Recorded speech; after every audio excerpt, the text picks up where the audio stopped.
आणि आज सकाळच्या अपघातानंतर मुंब्रा रेल्वे स्थानकावरती रुळांचं मॅपिंग पार पडलं। 2 ट्रॅकमध्ये नियमांनुसार अंतर आहे की नाही याची तपासणी करण्यासाठी हे मॅपिंग करण्यात आलं। मुंब्रा रेल्वे दुर्घटनेत एकूण 9 प्रवासी गंभीररित्या जखमी आहेत। त्यांच्यावर उपचार सुरू असून त्यांची नावं समोर आली आहेत। यात 2 महिलांचा तर 7 पुरुषांचा समावेश आहे। ज्युपिटर आणि शिवाजी महाराज रुग्णालयात या प्रवाशांवरती उपचार केले जात आहेत। मुंब्र्यात जिथे हा अपघात घडला आणि लोक ट्रॅकवरती पडले त्याच्या शेजारूनच एक एक्सप्रेस सुद्धा पास झाली। त्याचा एक नवा व्हिडिओ समोर आलाय। मुंब्रा रेल्वे स्थानकाच्या आधी एक शार्प टर्न असल्यामुळे हा अपघात घडला असावा असं स्पष्टीकरण रेल्वेचे डीआयजी हेमंत कुमार यांच्या वतीने देण्यात आलं। अपघातात जखमी झालेल्या प्रवाशांच्या नातेवाईकांनी हंबरडा फोडला। जखमींवरती रुग्णालयात उपचार सुरू असतानाच जखमींच्या नातेवाईकांना रुग्णालयाबाहेर अश्रू अनावर झालेले। इकडे मुंबईत अपघात घडलेला असताना नाशिक रेल्वे स्थानकावरती सुद्धा अपघात झाला। गाडी पकडताना हात सुटल्यामुळे प्रवासी गंभीररित्या जखमी झाला। हरिद्वार एक्सप्रेसमधनं हा प्रवासी प्रवास करत होता। दिवा मुंब्रा स्थानकादरम्यान लोकलमधनं पडून काही प्रवासी जखमी झालेत तर काही प्रवाशांचा मृत्यू झालाय। या दुर्घटनेसंदर्भात राज्याचे मुख्यमंत्री देवेंद्र फडणवीसांनी दुःख व्यक्त केलं। तसंच ही घटना नेमकी कशामुळे घडली याची चौकशी रेल्वे विभागाकडून केली जात असल्याची माहिती त्यांनी दिली। उपमुख्यमंत्री एकनाथ शिंदे यांनी सुद्धा अपघाताबद्दल दुःख व्यक्त केलंय। मृत व्यक्तीच्या कुटुंबियांच्या दुःखात आपण सहभागी असून जखमींना सर्वतोपरी मदत करण्याचं त्यांनी आश्वासन दिलंय। मध्य रेल्वेवरती झालेल्या अपघातात मृत्युमुखी पडलेल्या प्रवाशांचं अंत दुर्दैवी आणि क्लेशदायक आहे। प्रवाशांच्या सुरक्षेकडे गांभीर्याने लक्ष देण्याची गरज अधोरेखित झाली असं वक्तव्य उपमुख्यमंत्री अजित पवारांनी केलंय। तर यासाठी रेल्वे प्रशासन लवकरात लवकर ठोस पावलं उचलेल असा विश्वासही त्यांनी व्यक्त केला। मंत्री गिरीश महाजन यांनी सुद्धा रेल्वे अपघातात जखमी झालेल्या प्रवाशांची भेट घेतली। दोनही ट्रेन एकमेकांना घासल्या कशा याबद्दलचा तपास सुरू आहे। या प्रकरणाची चौकशी करून दोषींवरती कारवाई केली जाईल। मुख्यमंत्री संपूर्ण प्रकरणावरती देखरेख ठेवून आहेत असंही मंत्री गिरीश महाजनांनी सांगितलं। किरीट सोमय्या यांनी छत्रपती शिवाजी महाराज शासकीय रुग्णालयात जाऊन रेल्वे अपघातात जखमी झालेल्या रुग्णांची भेट घेतली। यावेळी त्यांनी रुग्णांची विचारपूस केली। मुंबईतली रेल्वे दुर्घटना दुर्दैवी आहे। यात कुणीही राजकारण करण्याची गरज नाही असं वक्तव्य पालकमंत्री राधाकृष्ण विखे पाटलांनी केलं। मुंब्रा रेल्वे अपघातातील जखमींना सर्वतोपरी वैद्यकीय मदत केली जाईल। मदतीच्या सूचना दिल्याची माहिती केंद्रीय मंत्री प्रतापराव जाधव यांनी दिली। मुंब्र्यातल्या अपघाताबद्दल राज ठाकरेंनी संताप व्यक्त केला। शहरात वाढणाऱ्या लोंढ्यामुळेच अशा पद्धतीचे अपघात वाढतायत असा आरोप त्यांनी केला। टाउन प्लॅनिंग नाही, वाढत्या लोंढ्यांबद्दल कोणी बोलत नाही असा संतापही त्यांनी व्यक्त केला। आणि एकनाथ शिंदे सध्या ठाण्यातल्या ज्युपिटर रुग्णालयात पोहोचलेले आहेत। एकनाथ शिंदेंकडनं या रुग्णालयामध्ये दाखल असलेल्या रेल्वे अपघातातल्या जखमींची विचारपूस केली जाते। ज्यांची प्रकृती थोडीशी गंभीर आहे, चिंताजनक आहे अशा रुग्णांना अधिक चांगल्या उपचारांसाठी ज्युपिटर रुग्णालयात दाखल करण्यात आलंय। आणि याच जखमींची विचारपूस करून त्यांच्या तब्येतीची माहिती जाणून घेण्यासाठी राज्याचे उपमुख्यमंत्री एकनाथ शिंदे हे ज्युपिटर रुग्णालयात पोहोचले।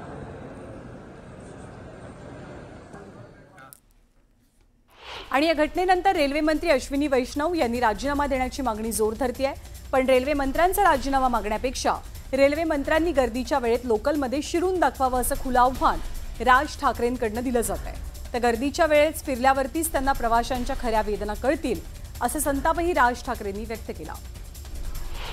मुंब्रा इथे ट्रेनमधनं 8 प्रवासी ट्रॅकवरती पडून जखमी झाले।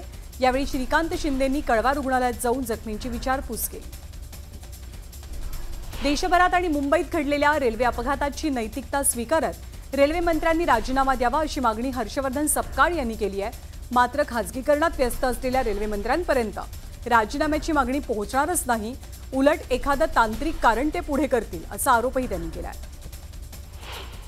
श्रीमंत लोक प्रवास करतात त्या वंदे भारतवरती सरकार कोट्यवधींचा खर्च करतंय, मात्र सामान्य लोक ज्या रेल्वेने प्रवास करतात त्याच्याकडे दुर्लक्ष होत आहे। मुंबईतील रेल्वे अपघाताबद्दल विजय वडेट्टीवारांनी हे विधान केलं। रेल्वे अपघातात मृत्युमुखी पडलेल्या प्रवाशांना आदित्य ठाकरेंनी श्रद्धांजली अर्पण केली। ही घटना अतिशय हृदयद्रावक असून मृत्युमुखी पडलेल्या प्रवाशांना शांती लाभो अशी प्रार्थनाही आदित्य ठाकरेंनी केली आहे. अपघातानंतर रेल्वे प्रशासनावरती प्रकाश आंबेडकरांनी हल्लाबोल केला. रेल्वेनं सोशल मीडियावरील रील्सपेक्षा प्रवाशांच्या सुरक्षेकडे लक्ष दिलं असतं तर अपघात घडला नसता. त्यामुळे शासनानं या घटनेची सखोल, निष्पक्ष आणि पारदर्शक चौकशी करावी अशी मागणी सुद्धा प्रकाश आंबेडकरांनी केली आहे. रेल्वे प्रशासनाच्या चुकीमुळेच मुंब्र्यातील रेल्वे अपघात घडला असा गंभीर आरोप मनसेचे नेते अविनाश जाधव यांनी केला. असे रेल्वे अपघात रोज घडतात. रेल्वे स्थानकाची क्षमता 1 लाख प्रवाशांची असून सुद्धा दररोज 10 लाख प्रवासी प्रवास करतात, पण त्यांना योग्य सुविधाच मिळत नाहीये असा आरोपही त्यांनी केला. भारतीय राष्ट्रीय महामार्ग प्राधिकरणाच्या कार्यालयावरती जप्तीची नामुष्की आली आहे. जळगावच्या एरंडोल पारोळा तालुक्यातील शेतकऱ्यांना जमिनीचा वाढीव मोबदला देण्यास टाळाटाळ केल्याप्रकरणी ही कारवाई करण्यात आली. लाच मागितल्या प्रकरणी सांगली महापालिकेचे उपायुक्त लाचलुचपत खात्याच्या जाळ्यात सापडले. 7 लाखांची लाच मागितल्या प्रकरणी उपायुक्त वैभव साबळे यांच्या विरोधात गुन्हा दाखल झालाय. अकोला जिल्ह्यातील शिवभोजन योजनेअंतर्गत शिवभोजन थाळीचं 10 महिन्यांपासूनचं अनुदान रखडलेलं आहे. पुरवठा विभागानं वित्तीय सल्लागार आणि उपसचिवांना 3,66,31,905 रुपयांच्या निधीची मागणी केली. त्यामुळे ही योजना आर्थिक अडचणीत येण्याची शक्यता आहे.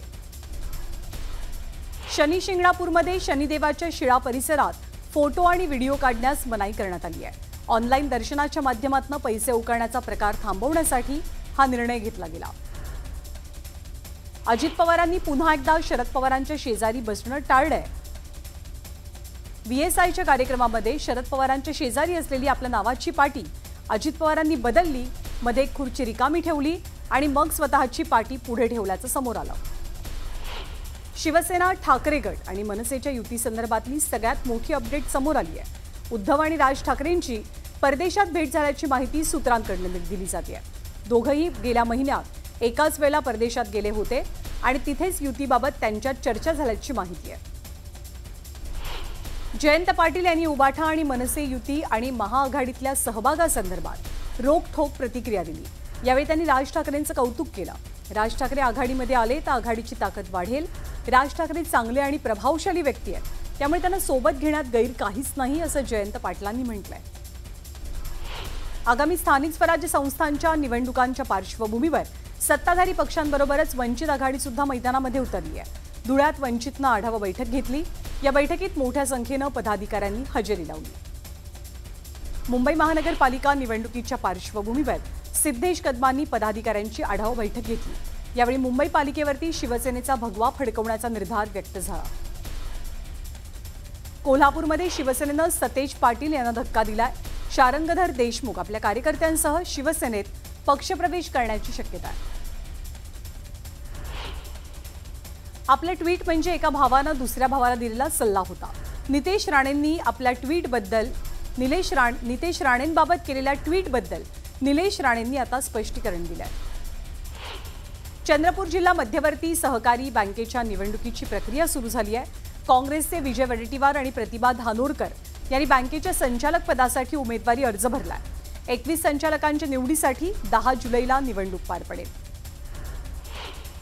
सोलापूर ते गोवा विमानसेवा सुरू करण्यासाठी देवेंद्र फडणवीसांचं योगदान अतिशय महत्त्वाचं असल्याचं वक्तव्य केंद्रीय राज्यमंत्री मुरलीधर मोहोळ यांनी केलेलं आहे. तर ऑगस्टच्या पहिल्या आठवड्यामध्ये सोलापूर ते मुंबई विमानसेवा सुरू होईल अशी माहिती सुद्धा त्यांच्या वतीनं दिली गेली.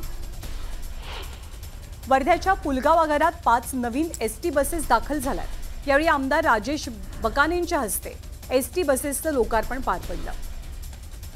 चंद्रपूरमध्ये जोरदार पावसानं हजेरी लावली. पावसामुळे रस्त्यांवरती पाणी साचलं आणि वाहतुकीला अडथळा निर्माण झाला. तर अचानक आलेल्या पावसामुळे नागरिकांची तारांबळ झाली. रायगडावरील धनगर समाज बांधवांची छत्रपती शिवाजी महाराजांच्या घराण्याशी निष्ठा आहे. धनगर समाजानंच गडाचं संवर्धन केलंय. त्यामुळे त्यांना गडावरती राहू द्यावं, अन्यथा आवाज उठवावा लागेल असा इशारा धनगर समाज बांधवांनी दिलाय. शिर्डीच्या साईबाबांच्या मंदिरात हार फुलं नेण्याची परवानगी मिळावी अशी मागणी भाविकांनी केली आहे. दरम्यान परवानगी कधी मिळणार हे पाहणं महत्त्वाचं असेल. नांदेड जिल्ह्यात जोरदार पावसानं हजेरी लावली. यावेळी एसटी बसला गळती लागल्यामुळे प्रवाशांना भिजतच प्रवास करावा लागला. बस गळतीचा हा व्हिडिओ सध्या व्हायरल होतोय। मनमाड बाजार समितीमध्ये सत्ताधारी आणि विरोधकांमध्ये सुरू असलेल्या सत्ता संघर्षात अधिकारी कर्मचारी भरडले जात आहेत। गेल्या 3 महिन्यांपासून वेतन न मिळाल्यामुळे उपासमारीची वेळ आली आहे। दरम्यान तातडीने वेतन मिळावं अशी मागणी कर्मचाऱ्यांची आहे। चाळीसगाव तालुक्यामध्ये पावसामुळे रब्बी पिकांचं मोठं नुकसान झालंय। दरम्यान बदललेल्या हवामानामुळे पेरण्या लांबण्याची शक्यता आहे। गोंदियाच्या आमगावमध्ये चोरी गेलेले मोबाईल पोलिसांनी मूळ मालकांना परत केलेत। यावेळी पोलिसांनी मोबाईल नागरिकांना परत केले। यामुळे नागरिकांनी पोलिसांचं कौतुक केले, आभार मानलेत। जळगावच्या चोपडा जिल्हा रुग्णालयात रुग्णवाहिकेला धक्का देण्याची वेळ आली। यामुळे रुग्णांना नाहक अडचणींचा सामना करावा लागला, नाहक त्रास सहन करावा लागला। चांगल्या दर्जाच्या रुग्णवाहिका उपलब्ध करून द्याव्यात अशी मागणी स्थानिकांची आहे। जळगावमध्ये मोकाट कुत्र्याच्या हल्ल्यात 4 वर्षीय चिमुकल्याचा मृत्यू झाला। या घटनेमुळे नागरिकांनी आक्रमक पवित्रा घेत जिल्हाधिकारी कार्यालयासमोर आंदोलन केलं। मृत मुलाच्या कुटुंबाला 25 लाखांची मदत मिळावी अशी मागणी होती आहे। परभणीच्या पालममध्ये शासकीय रुग्णालयातून रुग्णांना परत पाठवल्याचा प्रकार समोर आलाय। यामुळे रुग्णांना नाहक त्रास सहन करावा लागतोय। संबंधितांवरती तातडीने कारवाई व्हावी अशी मागणी जोर धरते। नवी मुंबई बाजार समितीमध्ये भाजीपाल्याचे दर